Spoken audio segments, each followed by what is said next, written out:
Mbote bandeko balanzi ya Congo Mozindo. Tozawana na kati ya chaîne biso HTTV. Kaka ndeko kometaki bino tokoya na émission na biso Congo Mozindo.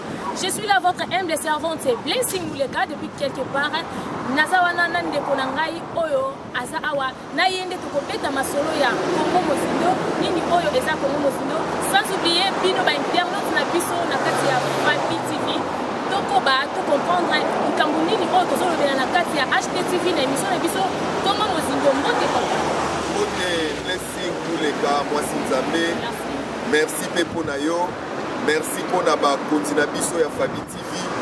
Merci pe na HTTV ndenge bayambi biso. Merci pe na bino bandeko ba téléspectateurs et ba internautes nyonso tout o balandaka biso na Fabi TV. Botondi bino botondi Congo Mozindo yango yo eyeli bino makambo ya sika.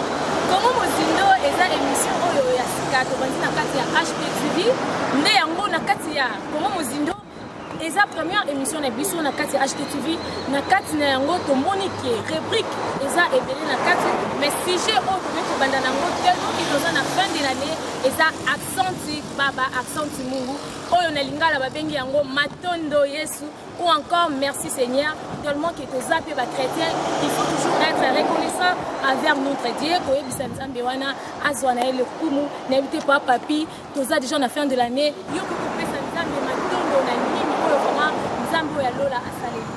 Bon, accenti mungu, accenti mutumishi, accenti baba, merci Seigneur, matondo na nzambe vraiment koyi kozanga te surtout l'année 2021 parce qu'il s'est passé beaucoup de choses où les gars qui entre autres Covid-19 on a les gars qui mais s'il faut ngaina pe sanzambe nanga merci en tout cas d'accord remercier car pour la souffle de vie on remercier pour la souffle de vie pourquoi parce que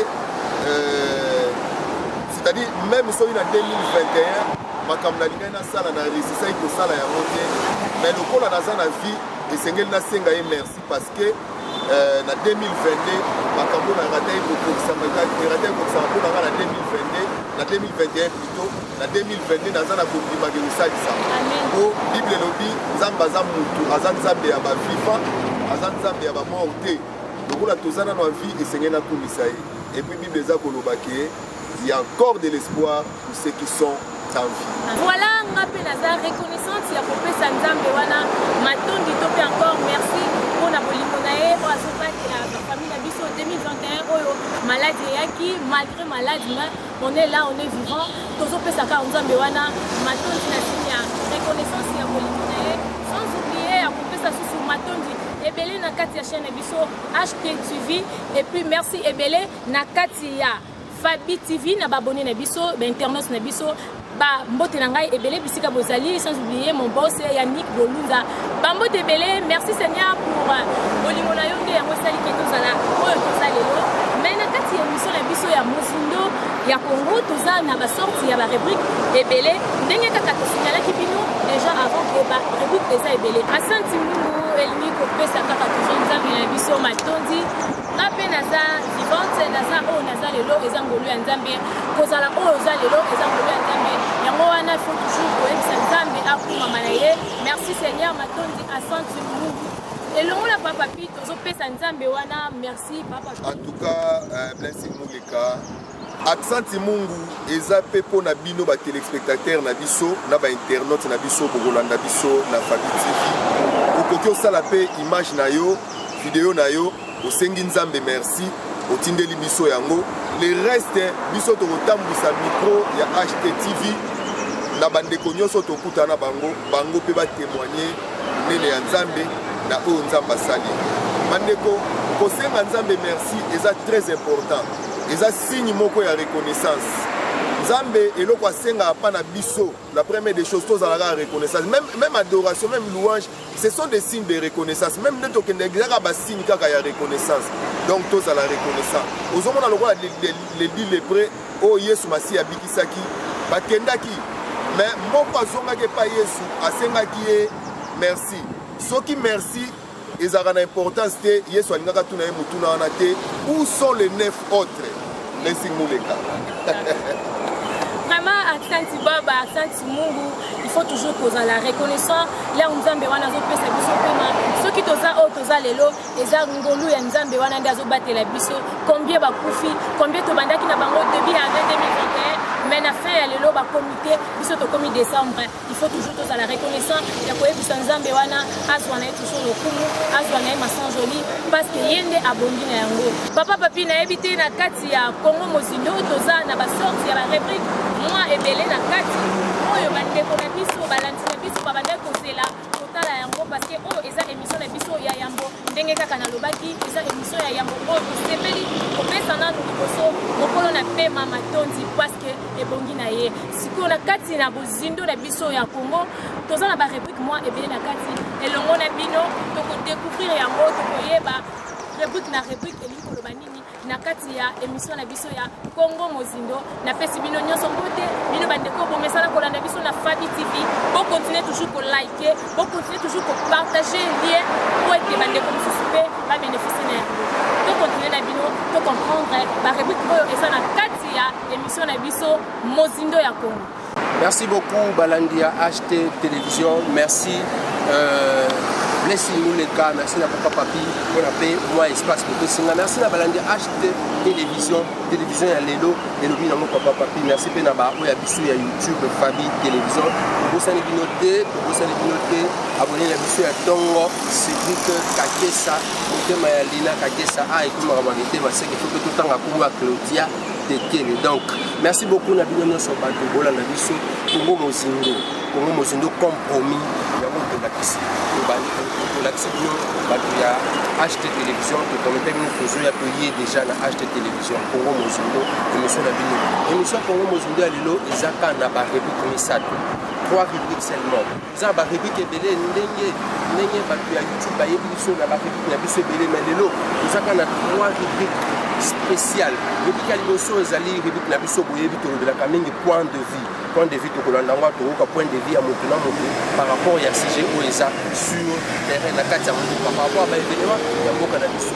Nous appelons la rubrique mususu ba bengi culture et découverte. Culture et découverte na yebité. Et on a placé nous les katoko découvrir nini les communes, tribus to nini to yebité. Nous appelons la rubrique moko un peu spécial. Ils ont tout un peu na sujet à l'élo accent mungu. Pour les émissions à l'élo, émission à Yambala Liboso, na dernier mois ya année de YouTube Sanzambe accent. Il y a un autre portrait pour y bisanyo. Pour Sanzambe accent mungu na nini. Nino nzamba sali do groupe sa maton. Année 2021. Si tu commis on a décembre pour attaquer accident, pour attaquer nini, aux autres nini. Ça la moi vidéo mon pied. Si tu la mission na numéro WhatsApp wana na kati ya rubrique ya suka o to nuito ya sikoyo rubrique témoignage de troisième rubrique tozanango na émission ya lelo ya Congo Mozindo ya lelo troisième rubrique eza rubrique témoignage eza rubrique ko bato bakotémoigna kanzambe bakobisaka diable soni bakotémoigna nzambe na bolamu na ye asaleli bango babiso oyo kozala o tozali ngolo uti pa na nzambe pour rater accident boni nzambe kaka. Alors on a invité Yopé au Sangate au sala moi vidéo moké pour le bananzano accent nous au vidéo na on a peut-être na kati ya baribi ndenge to kolanda totambola ki na mwa bato mibale ko ba ebisa ki soni nzamba saleli bango na année 2021 na année 2021 wana ezali rubrique ya suka o to kolanda lelo na émission ya biso accent mungu na biso ni te ko pesa suka mbote na bainoso balingaka biso bainoso balandaka biso Fabi Télévision na YouTube et puis bah na biso nyonso ya HT Télévision respect na bino mbote na bino et puis Cédric Kakessa kande na te koloba motema Lina Kakessa je n'ai pas oublié Tante Roda Yebisa Tantine Rachel Mabwa bienvenue na Kinshasa bienvenue karibu ndi baloba na Swahili quoi karibu ku Kinshasa donc Claudia Dekele bambote pe na yo donc tolanda ba répéter mbote ndeko Kombo nani? Kombo nanga Messi Douglas. Messi Douglas. Ah, tu as la cantine. Là, précisément na Kingabwa. Bon, Ndeko Douglas na kamisi oza movandi ya Congo, oza movandi ya Kinshasa, nous to solola par rapport à l'actualité ya mboka. Oza na minute mingi penza te, to sekela ikaka to solola pena yo. Mutuna liboso eza boye. Ndenge ba nani ba Burundi ba koti na mboka na nzela mokonzi ya mboka na biso ndenge permettre bango kokota. Est-ce que ekosunga mpona kosilisa guerre na este to eza makanisi ya mabe to ndenge nini? Otuna otuningi eza malamu, eza nango mabe te, eza mpe malamu. Eza mabe biso toza na armée moko eza makasi na Congo oyo toyebi yango force armée zéroise. Epoke ya moko tezalaki FAT, ezalaki armée moko eleki baarmée presque ebele na kati ya Afrique mobimba. Mais bazwa soin ya basoda na biso bafuta FARDC mbongo na ye, FARDC alia malamu akobeta barebele wana na miniti muke ya kotanga bakolia kozwaka baugandais et tout cela. Armée ougandais ekokoleka armée ya Congo na makasi te. Et puis amibale na koloba engagement bazokozwa na baétranger wana barwandais bayaka na afdel awa tala lelo bamisere tukomi na wana mboka mpo na likambo bizwazwa ntango bazwi bango accord basololi na bango ezani bafuta bango lomea après autant de mois basonga na mboka na bango ou bien soki basisi bitumba wana baresige bapesa bango eteni ya mabele po ebandaka po esuka nango ekoya kokoma kaka mabe ekomi susu biso na Uganda ekomi na babitumba ou bien ntango basoli na bango bayebisi bakongole ke tozwi bandeko oyo tokomanda kofuta bango autant de mikolo bakosala na mboka na biso tofuti bango lomea bakei na mboka na bango biso tikali na mboka na biso na kimia biso bakongole toyebi yango te tomoni kaka baugandais na Congo bakomi kobeta bahélicoptère likolo bazobeta babombe bon basoda ya Congo bavandi soda ya Congo azolia malamu te soda azalaki teni melongi ya mawa akobunda ndenge nini bolakaki basoda ba 400 ba 500 600 bofuta basoda wa mbongo wana bofuta ba policier wa mbongo wana olia kozwaka ba ugandais tout cela soda ugandais mercenaires bozo fute combien olia basoda na biso bavandi ugandais aza kolia azolala na éponge soda biso azolala na litoko azolala na mabe wapi force ya Congo en tout cas ezali kamoko bakonzi soki bazo koyeba makambo ezoleka na mboka babongisa armée na biso. En tout cas ndeko Dudu namoni penza kanda na yo nakanisa bakonzi ya mboka banandi yo na ngai nakende mbala mona mutuna mibale puisque wana ezali point de vue na yo moyen to débattre mpona yango ezali te mutuna mibale eza boye ndeko Dudu. Vital Kamerhe abimi na prison. Vital Kamerhe condamné lokola neti détourneur na lisanga ya bato bazalaki nango lokola ba Jamal bazalaki mwa mingi bamisusu mpe babimaki bango nyonso ndenge tozoba moto atikali na prison mpona likambo dossier ya 100 jours eza kaka Jamal le malchancé. Vital Kamerhe abimi nazali condamné makanisi na eza nini? Est-ce que ezali faillite ya justice na biso? Est-ce que ezali force ya état de droit to ndenge ni selo yo po bayebisaki biso gayibaki mbongo ya Congo makanisi na eza bono? Makanisi na ngai na makambo oyo lobi ngai nazokamwa justice ya Congo ou bien état de droit yango bainstalle yango mpona kozwa petit peuple continue kanyama kasisi nde état de droit yango basali yango nalandi dernièrement na TV kaka oyo ya biso ya bainformation justice na biso ya Congo ezo Congo kokanga matata ponyo te. Justice na biso ya Congo ezo libérer muto akumi mboka ya abomi mbongo ya makambo ya ba gratuité ya bana nani eternité oyo monsieur bazobenga na Congo ya na Wili Bakonga. Justice na biso ezali ko libérer Kamerhe muto akumi mbongo ya nguma ya mobima ya Congo ya Kinshasa mpona kosalisa misala ya mboka Congo ezo avancer babimisi ye siko justice yango bipe mibeko yango ezali wapi? Soki mwana ibi Thompson to muto ibi sans francs balandi kanga moyibi akende mais justice azali ba politicien bazali ko protéger bango na bango ba politicien pona ko manipuler biso ba petit peuple ba congolais après bakoya ko bakoya le peuple d'abord bakoya peuple soki souverain soki peuple ni ngo bango zo souverain. Donc pour yo Vital Kamerhe fallait aller en prison parce qu'il a détourné mbongo mboka. Pona to la tondi makambo état de droit yango pinda ya somba installaki yango il faut ba bandana na bango ba politicien ba baso ko mamboko bakanga bato ya minene wana bazo kukumba mbongo ya mboka et puis kotia ba trouble na mbongo ya mboka comme ça biso ba ototika na sima to landa bango po comme ça bango ba za exemple à suivre. En tout cas merci ndeko Dudu. Bon au sombi congélateur. Nazara congélateur. Est-ce qu'ils ont ça madame? ekosala malamu ndenge nini lotilike ezalaka te po Thomson eyaki ozwi sango Thomson yango nazwi ezali kaka Thomson yango ezali ya mopepe ndenge ozoyebisanga obe Thomson yango tozomona na misa tomonaki yango ekitaki na bamasuwa na mataki yo omoni menga na moni Thomson yango te donc yo ozozela bateka yango na mais bakoteka yango bazoteka wapi awa tozala bachambre froide minere kwa baegale ezali awa bachambre froide mosusu ya minere balibane ezali awa nani oyo na quartier na biso tuna ye aza na 2000 francs aki osoma kilo ya Thomson o Thomson ozokonfirme ngo omona ye ba Thomson bon ntango mosusu tokolia yango na bona ne ntango mosusu biso ozovivre na ajo ezobisa biso ntango mosusu tokolia yango na lifero be na lola na ajo oyo ezobisanga ntango mosusu il faut kondima quand même bakonzi nakondima bakonzi na Namibie baye nango ti na Congo mpe na Kinshasa po biso tolia na mpona ne tosepela nakondima bakonzi matembele yango ezali na soki toke kuna na moni motuka matembele na 500 francs 1000 francs bathomson bazoloba basoso baloso eza wapi nani aza sombi yango alie na mwasi na bana en tout cas merci ndeko Dudu bandeko tozokoba na rubrique na biso point de vie tokutani mpe na ndeko awa tozotuna ye mituna na makambo ezoleka na mboka na biso Congo mbote ndeko kombo nani Kevin Mondonga yo mpo vandika na quartier oyo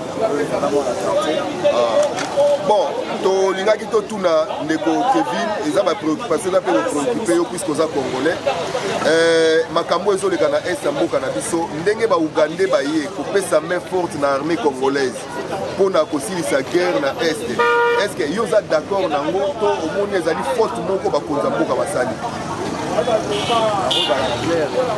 avec un président na biso Fati est-ce que armée na biso lelo armée komi futi est-ce que armée ya kala ezalaki boye armée na biso depuis ntango ya Mobutu ezali toujours armée moko fort est-ce que biso tokoza bamercenaire toya na bango na mboka na biso tokofuta bango combien oyo toza capable ya kopesa basoda na biso na bapolisier na biso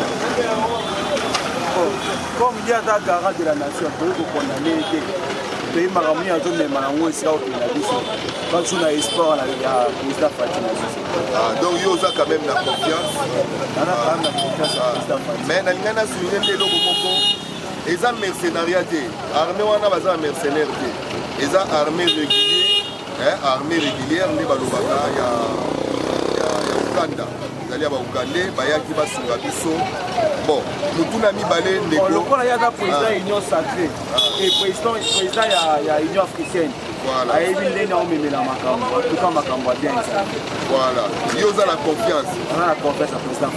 Merci beaucoup na moko oya biso Yannick Bolunza na likanisito pe na kosala ko signaler na bande ko na biso ko bande ka toujours kozela biso na kati ya mission ya mo ya Congo na kati na ba république na biso ameki un peu ko signaler biso oyo eza république moko kati ya biso zali point de vie. Et puis merci na bino ba téléspectateurs na biso bolandi point de vie tala ndenge bande ko balobaki maintenant mutu alobaki oyo eza point de vie na ye papa na éviter par rapport kaka ya point de vie wana ko makambo lo ba bande ko balobi na éviter moi compréhension na kati pe ya sujet ya moto pe république na biso. En tout cas, blessing nous les gars, moi Sinzambe, merci Mingi, merci Pena Boss, les gars, continue dans le mode rubrique. Vraiment pour la rubrique Nabiso à Liboso, point de vie. Pour point de vie à Bandeko, la question Nabiso Ezalaki Kaka, il y a Liboso Ezalaki, Vital Kamere, à Bimi la prison. Est-ce que Ezali faute à justice, Ezali état de droit, Bandeko Wapse Makatina Bango, Yami Balé Ezalaki, na est ndenge ba Uganda ba koti na est ko ba porter main forte na armée na biso pona kosilisa guérilla to rébellion to terrorisme oza na est mboka bandi kwa psema kasi na bango ya misato ezalaki ba Thomson ye ba milise ye mais bande ko ba boy ba bi ba moni Thomson te to éviter ba Thomson ngo ekoyabe déjà eye parce que bande ko ba boy na bango ba bi ba tikali ko mona ba Thomson ngo te ba Thomson ngo état de droit ngo na moni ndeko mo lobi kuta lobi ba bango biso awa ekomi bozana makasi ya kokanga ba petit pété bo condamné mo ko sa mo ko kanga mo tinda bango soki na kanya makasi c'est po bonyo ko la bango est-ce que vraiment état de droit ngo donc mutu na mutu azaki libre ya ko s'exprimer to pe ya ko pesa o ezali kanisina na kati ya point de vie ba papi na éviter par rapport ka ya makambo ngo lekina kati ya point de vie donc état de droit d'abord esengeli toyeba ezali kotika mibeko ezali likolo na biso nyonso ezala biso bapetit peuple ezala bacongolais landa ndenge baconfrère mosusu balobaka ezala baautorité to bato bayebani biso nyonso na se ya mibeko. Vital Kamerhe baprésentaki biso ye lokola détourneur nini procès lekaki na RTNC s'il vous plaît na RTNC et puis bakondanaki ye na 20 ans de prison.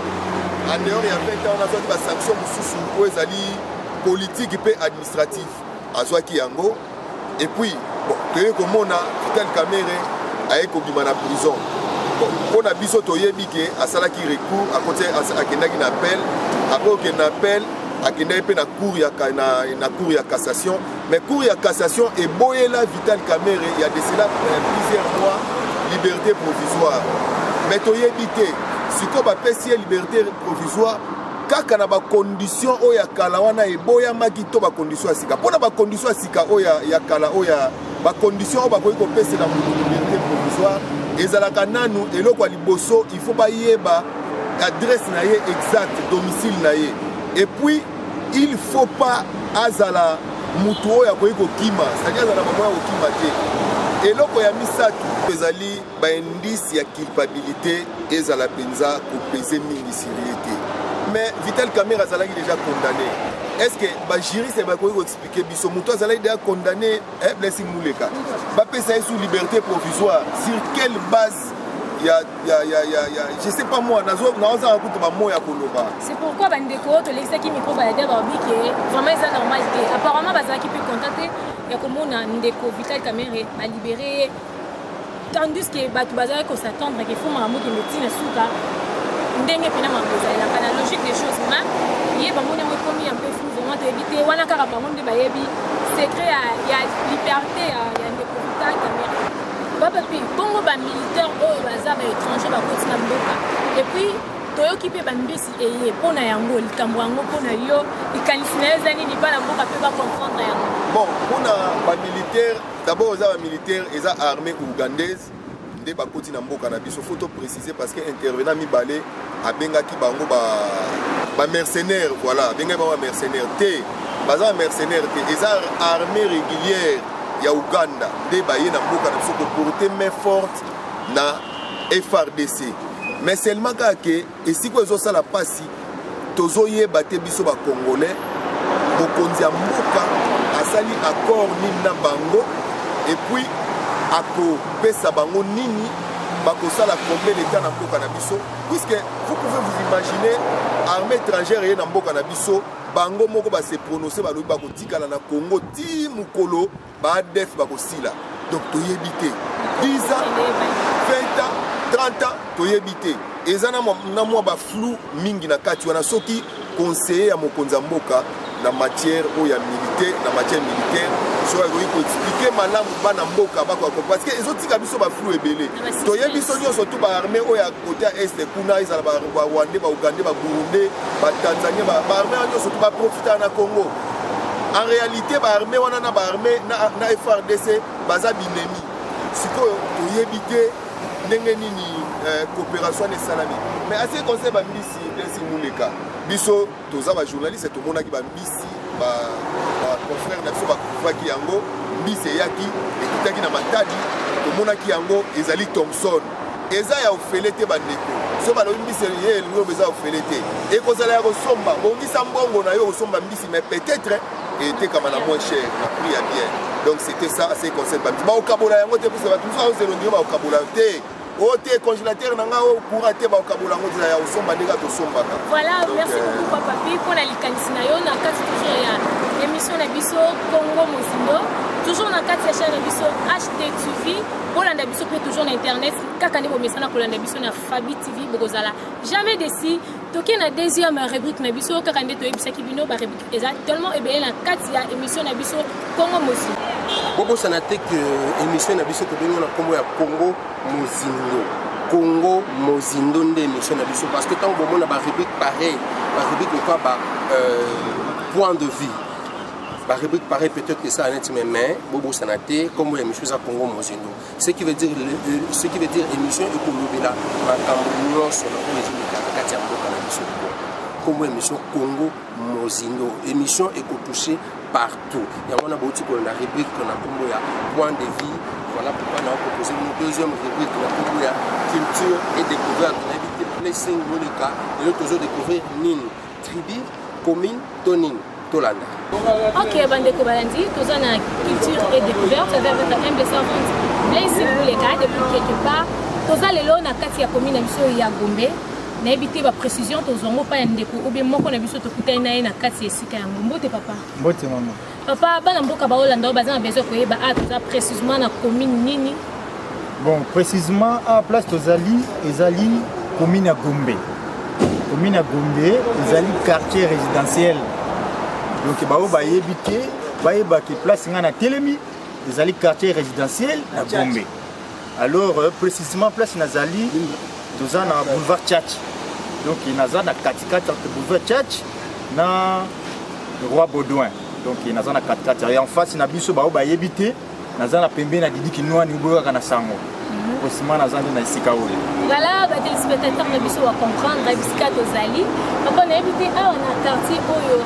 Est-ce que mal na bango pe ezalaka bien ndenge ba commune pe ba quartier ezalaka? Bon, précisément parce que on a sali 15 ans dans la commune Oyo. Donc vous êtes ancien? Oui, on a sali 15 ans dans la commune Oyo. Alors, quartier présidentiel Oyo, Maï pense qu'il n'a raté. De côté Maï, il y a courant. En tout cas, et le Koana, ils ont la moi exceptionnel dans la ville de Kinshasa. La ville de Kinshasa, mais précisément à Wande dans le quartier. Parce que tout ça, la culture est découverte dans la commune, il y a Monga Fula. Il y a des problèmes sérieux à Maï, mais il y a aussi la ville de Kinshasa. Oui, parce que à Wanaza, tout ça, il y a un quartier résidentiel. Donc, il y a un sens où on a le ville qui est exceptionnel. Vraiment. À part ça, on a évité ce qui peut être bien, on a surtout bien un phénomène commun. Est-ce que Babylone Congo peut côté les alaka, mais si na babi commune etiki na place même bisika ba kondi baza même bisika ordre les ali baza wana. Je ne sais pas ce qui a rappelé vous vivre quand moment ba commune ko mélanger bino moko kanga ko boto la ko yiba est-ce que bon, en tout cas kotoyo bananga na vivra na commune oyo na te omona kuluna te. Nous les alaka te parce que ils ont la sécurité moko impossible. Donc vie sécurité wana nous avons vraiment raté. Même le vagabondage, il y a battu. Ils ont raté. Donc, Koto, vous vivez très à l'aise. Très à l'aise. Maï bien courant, bien phénomène que vous avez exalté. Voilà. Félicitations à Bakundi Mboka pour nous salam malamu, Kotia Bana Mboka na Kenya. Ok, Toza, on a la culture et découverte. Tozo comprendre que Toza, on a la Gombe quand il a été. Toza la communauté à Congo, on a pouvoir Tchachi.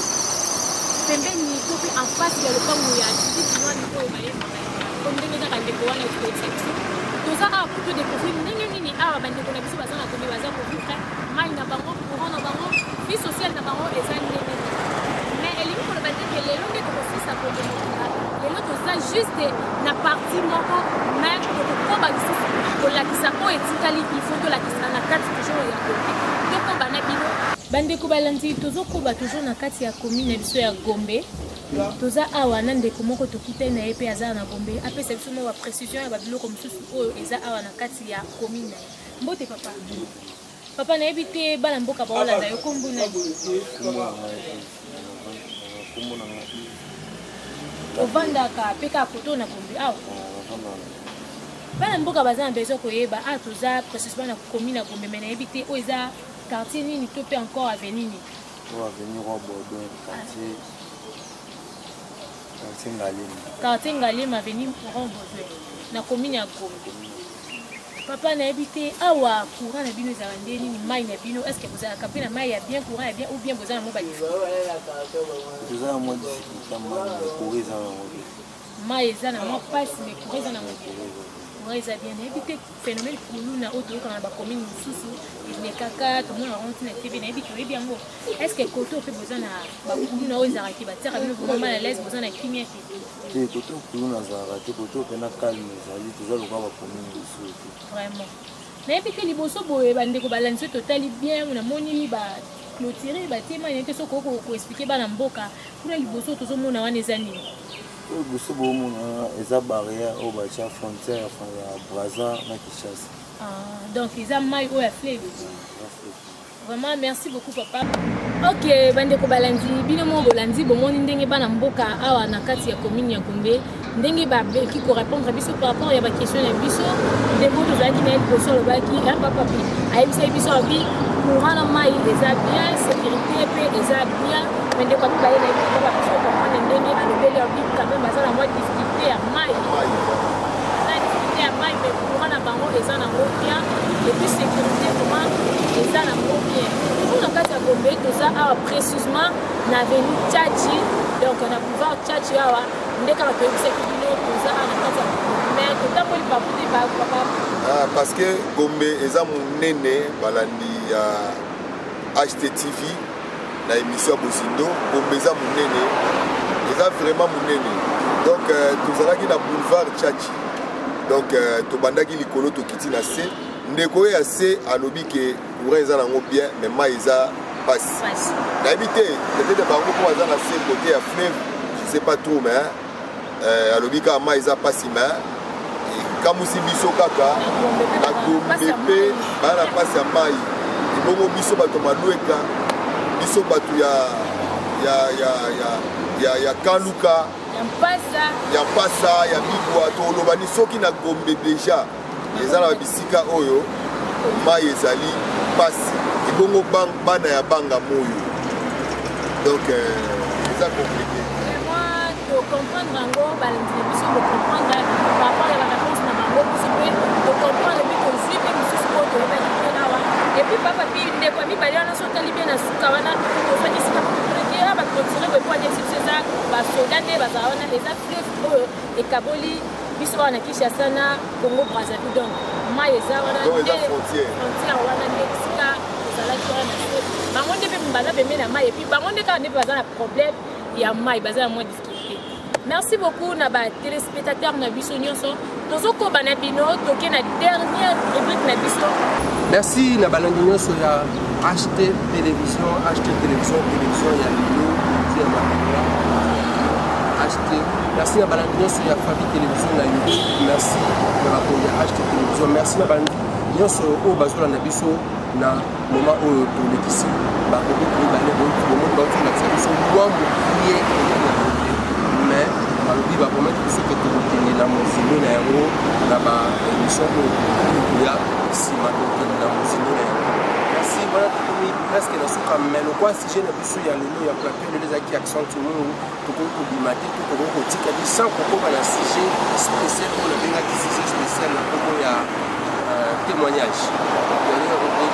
Témoignage, j'espère bien que le monde a discuté, on a témoignage, on a témoignage à Bandeko, il y a un moment où on a motivé, on a été ceux qui posent un témoignage, on a beaucoup de rubrique témoignage. C'est la vidéo à Mouki.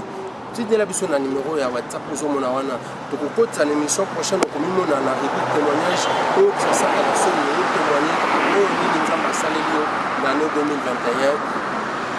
Na 11 mois l'équipe pour 2022 na esengo pe na makambo malamu merci mingi na balandi nyonso na bosani te kopesa mbote na ingénieur Timothée Tchasouma mon vieux grand frère propre ingénieur Timothée Tchasouma na kanisi pe Nadège Lorette Dubala mbote na bino Claudia Dekele motema ya mbote pe na yo Cédric Kakesa na Lina Kakesa, la Johannesburg, la fête du Sud, beaucoup de Nayo. Quant à moi, je vous dis bye. Tout dans la rubrique témoignage.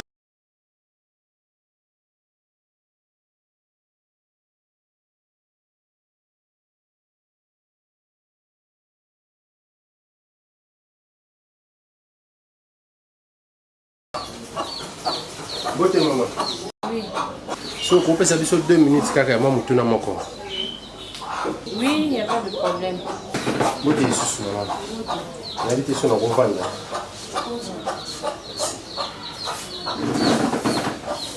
Bon, bonne c'est maman, on a gagné côté de côté de la caméra acheter télévision. Nous avons acheté télévision, nous avons télévision, nous avons une rubrique qui il y a témoignage. Nous avons la fin de l'année, dernier mois, il y a l'année 2021. Nous avons toujours un témoignage, nous avons année où il est donc il y a toujours un témoignage pour la maladie, acheter télévision, témoignage, témoignage dans les heures,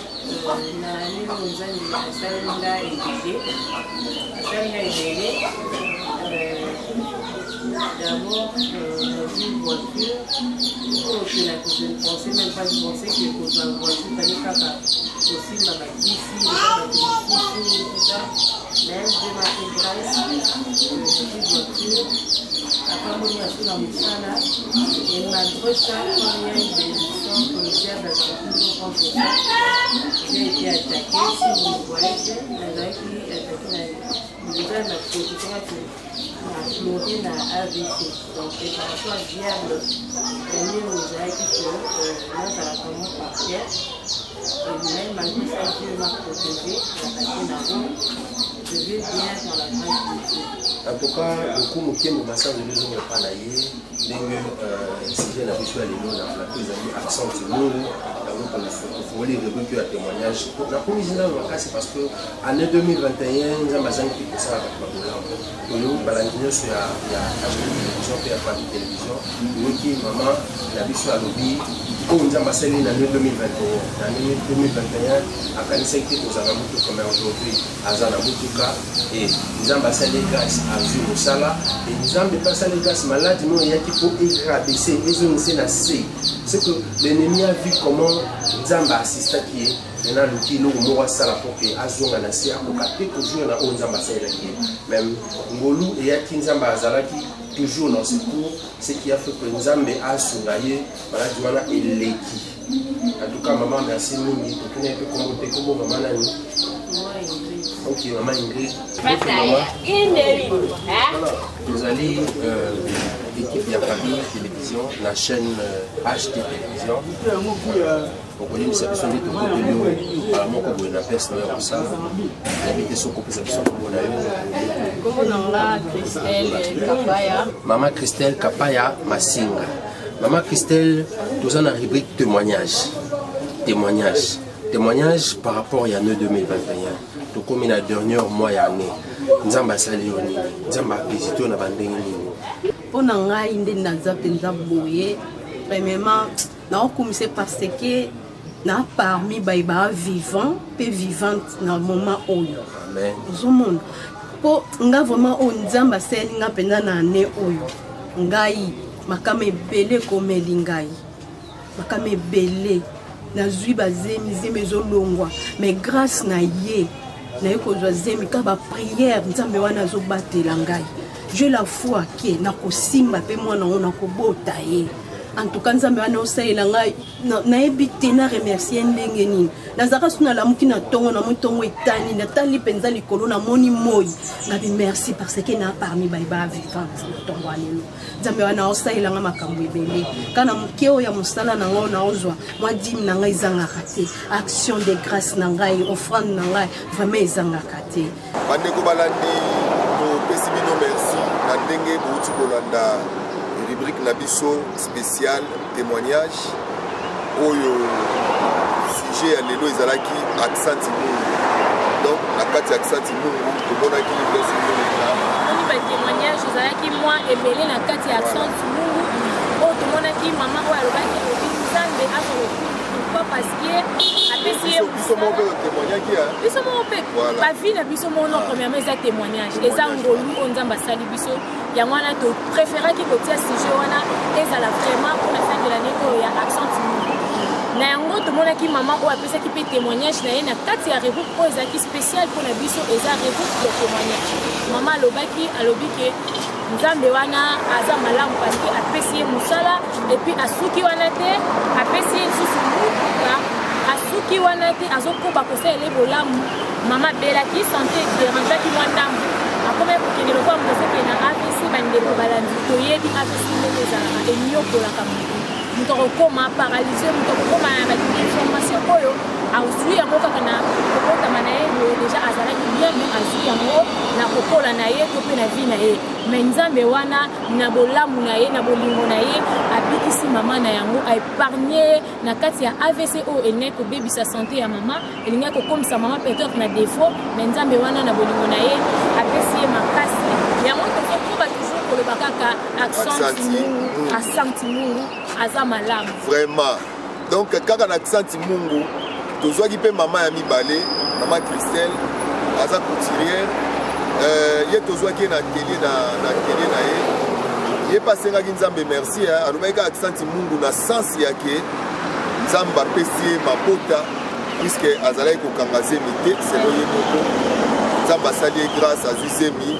donc même temps tozala koloba na ye wana aza na zemi na ye ezali aza nango donc alobi accent mungu donc papa bi pardon la kati yo te soki totali bien mama vraiment aza na zemi nano aboti te mais tellement déjà nanu abota te et puis nanu abota te voilà mais aza sur na nzambe wana alobi accent mungu accent mungu eza vraiment signe ya reconnaissance à travers biso na bolingo ya nzambe azosalela biso makambo azosalela biso toza na eloko tokoki kopesa ete po ekoki kokokana na bolingo ya nzambe yango wana tolobi kaka matondo accent mungu. Donc, merci Nanzambe. Accent Mungu. Vraiment, dans le mois de décembre, on a loi salutation. Et on a loi salutation. Et ça, pour nous, une manière à reconnaître tout ce que le Seigneur a fait pour nous. Oui. Accent Mungu. Yom tozo landa biso, loba na ndekwaza pembe na yo, accent Mungu. Parce que, Bible est sa biso que, ndenge ni okoyi koloba kolingi nzambe, et pourtant ndekwaza pembe na ye, aya pembe na yo olingi ete donc omoni ya de quoi ya koloba accent mungu même ozoloba ngo pa nzambe bo adressa ngo pa ndeko neti nga na bina blessing moleka mwasi nzambe accent mungu papa papi bandeko balandi te comme ko chité te comme ko ken déjà vers la fin merci na bino bat bo pesa ki ton na bino ya kolanda biso merci na bino ba abonner na biso na kati ya YouTube koza na Fabi TV.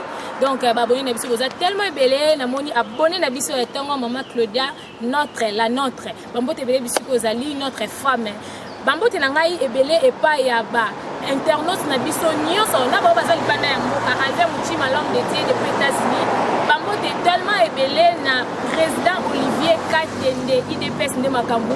Bambote ébélé bisika ozali papa pi na habité. En tout cas, ngai pe na opesa mbote na Marcel Pamou.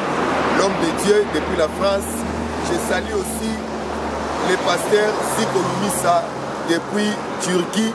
Na pese mbote na bandeko na nga nyonso baza na Point Noir, nazomona wana José Menga, nazomona wana Modogo, Papa Chéri, et puis na Brazzaville, Leki na ngai, bienvenue Masudi. Bambote na bino yango na bo s'abonner belé et aussi la biso esengo to mona na rato. Bo s'abonner belé la carte chaîne na biso, bo partager lien na biso et ko sala malamu pona ko bénéficier pe na oyo yo ko bénéficier kana ngo na kati ya Fabi TV toujours. Je salue toute ma famille Katende. Na yoki mutuna ya auditrice, pardon, il y a téléspectateur, il y a téléspectateur moko.